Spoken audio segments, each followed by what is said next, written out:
everyone, and welcome back to the Food for Thought. Read Deuteronomy 15, verse 6, and chapter 28, verse 12. In both passages, God reveals His will that the people of Israel be lenders, not borrowers. Some believers think it is always wrong to borrow money, even for a mortgage. What, in your view, is the balanced biblical position? How serious are you about obeying God in the area of debt? Make a fresh commitment this week to live out what God has spoken to you regarding debt. This is great. It goes right back to what he was saying about making sure that you get out of debt so that you have something to give. Because if I remember a friend of mine asking me for a loan for money for that weekend, and because we hadn't, I guess, gotten paid that weekend, and he needed some money, and he was just all out. And I thought about it. I was like, God, I really don't have anything financial to give him. I don't know if he wants maybe some food or anything like that, because I didn't have anything financially, literally, to give him. And I thought, oh, well, maybe I could borrow my credit card. I said, I don't want to get a cash advance. I don't want to go into debt trying to help someone else. I don't think that was the right thing to do. So even though I did want to help, I called him and asked him if there's some food that I could help him out with, or, just anything else that I could do to help him, until he got paid. So I just think the mindset about getting out of debt and being debt free and living to give is important, because I think about, like he said, not going out to eat so much, and buying miscellaneous things here and there that cause you to spend more money than you need to.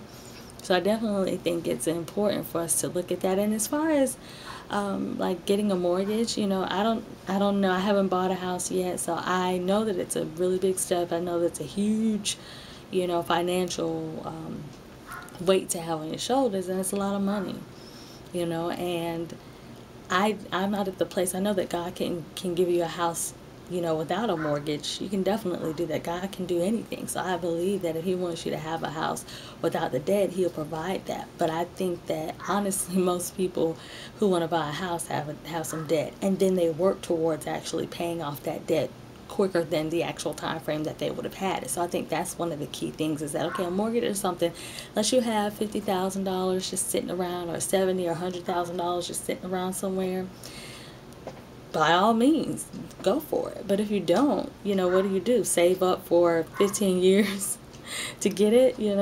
I don't know. But I think that, it's okay as long as you're able to have a plan to pay that debt off as soon as possible, so that you're not trapped by it, because it is a trap. Debt is a trap. It keeps you going, and we all have suffered from that from time to time, as far as, getting into some financial constraints, or it challenges the finances that we are in, and then we're not able to give, or our heart doesn't want to give because we're so attached to, well, I have this debt and I can't do this and I can't do that. We're not looking to God as our source.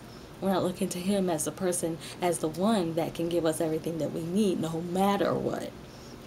And so I definitely will be taking more steps in the next, weeks and in the future, to make sure that I don't put myself into positions where I have debt, and also to, really look at my finances and look at what is a true necessity and what's not, because I think that's would be helpful for us. And as a believer, and as a Christian, as someone who wants to be a better steward of her finances and just the things that God has given me, I have to really think about it's all His, and giving it just allows me to share what God wants to share with His people, and allowing me to walk and do His will. So that blesses me when I think about it that way.